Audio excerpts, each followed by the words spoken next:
Halo, selamat datang di channel Ruang Taktik. Di video kali ini, kita akan analisis pertandingan Athletic Bilbao versus Manchester United.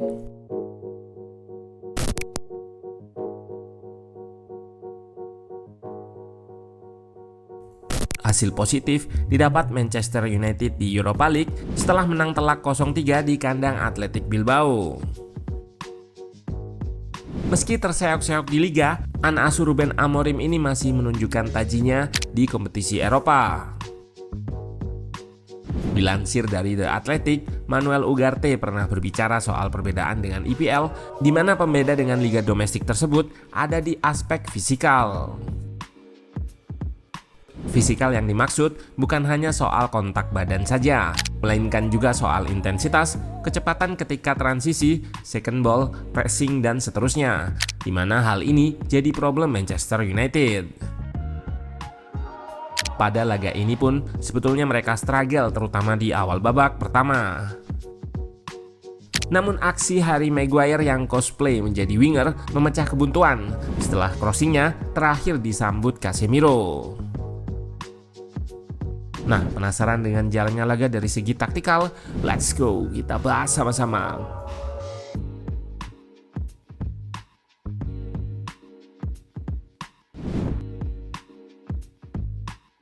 Athletic Bilbao sebagai tuan rumah memainkan formasi 4-2-3-1.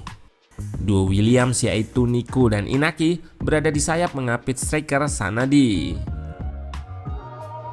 Sementara MU turun dengan formasi pakem Amorim musim ini 3-4-2-1. Lini tengah diisi Casemiro dan Ugarte. Di depan dihuni Garnacho dan Bruno yang menopang Højlund. Harry Maguire jadi jenderal di lini belakang, diapit Lindelof dan Yoro.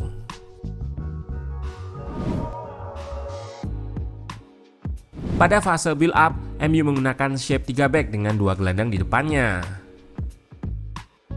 Terlihat ide Amorim sebetulnya hendak membuat box midfield di tengah antara Casemiro dan Ugarte di belakang serta Garnacho dan Bruno di depannya.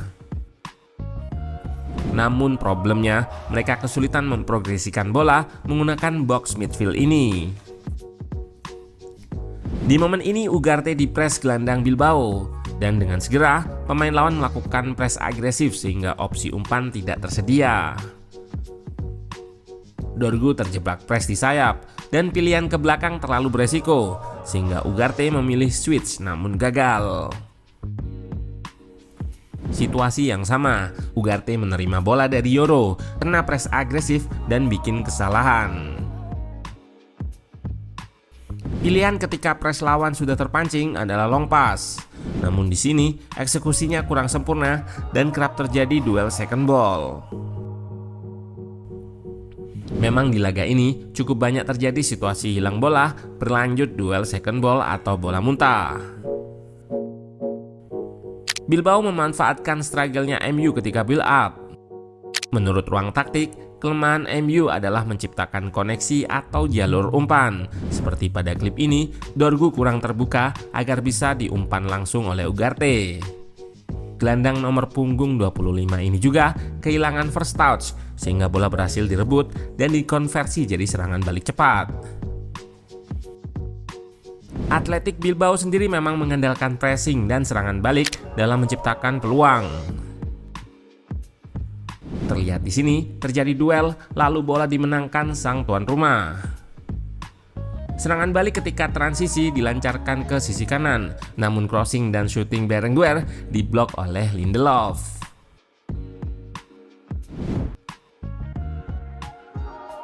Meski kelihatan sulit bangun serangan dan menciptakan peluang, MU justru unggul lebih dulu. Adalah Maguire yang jadi kreator serangan di sayap kanan. Yap, teman-teman tidak salah, Maguire di sayap. Namun sebetulnya situasi awalnya adalah free kick yang mentah dan dimenangkan kembali oleh MU. Lalu bola diberikan ke Maguire yang memang waktu tendangan bebas tadi mau menyerang dari sisi sayap. Pemain bertinggi 195 cm ini melakukan gocekan yang bahkan sulit dilakukan Garnacho. Ia mengelabui jauh Regizar dan mengirim crossing yang disundul Ugarte, namun mengarah ke Casemiro di tiang jauh.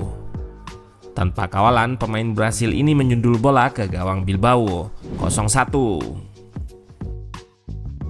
Kemalangan sang tuan rumah tidak hanya kena gocek Maguire saja. Sekitar 2 menit berselang, pres MU berhasil merebut bola di tengah dan segera menyerang balik cepat. Garnacho yang mendapat bola dari Højlund melakukan akselerasi dan sempat terhenti.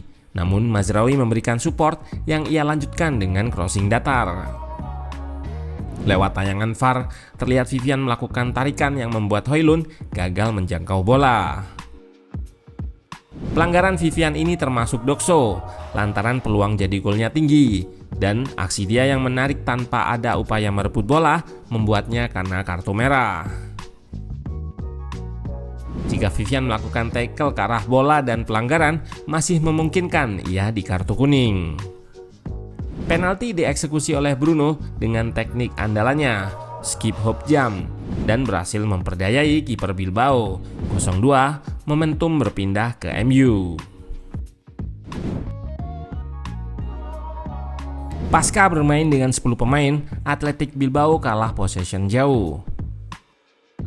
Statistik di akhir pertandingan mencatatkan MU unggul possession sampai 72% dengan XG 2,6 dari 14 shot.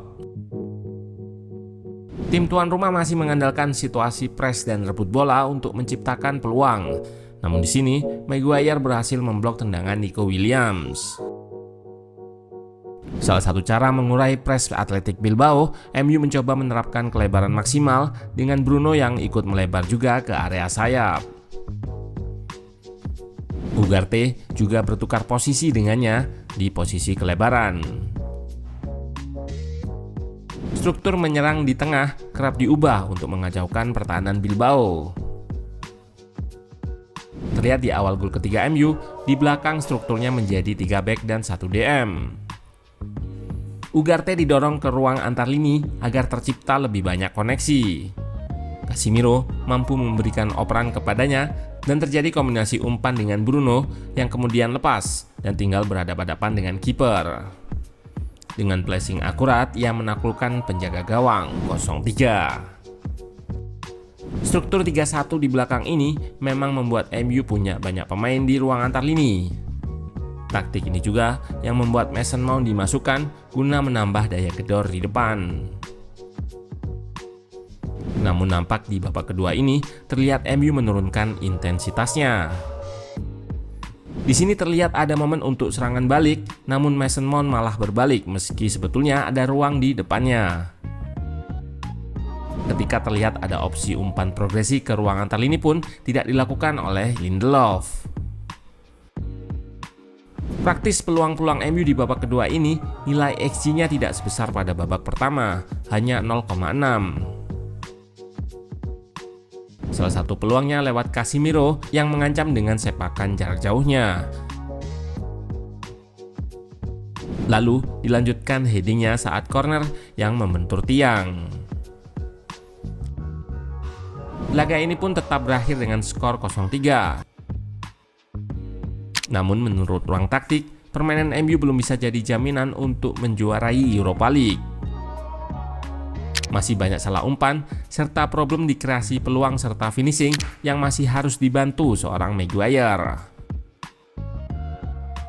Di leg kedua nanti, jalan Ruben Amorim tentu lebih terbuka dengan margin 3 gol. Paling realistis adalah melepas laga di EPL dan fokus di Europa League karena trofi ini satu-satunya gelar yang bisa menyelamatkan MU untuk musim depan agar tetap berlaga di Eropa. Dengan tetap berlaga di Eropa, tentu budget untuk menambal amunisi bakal ditambah.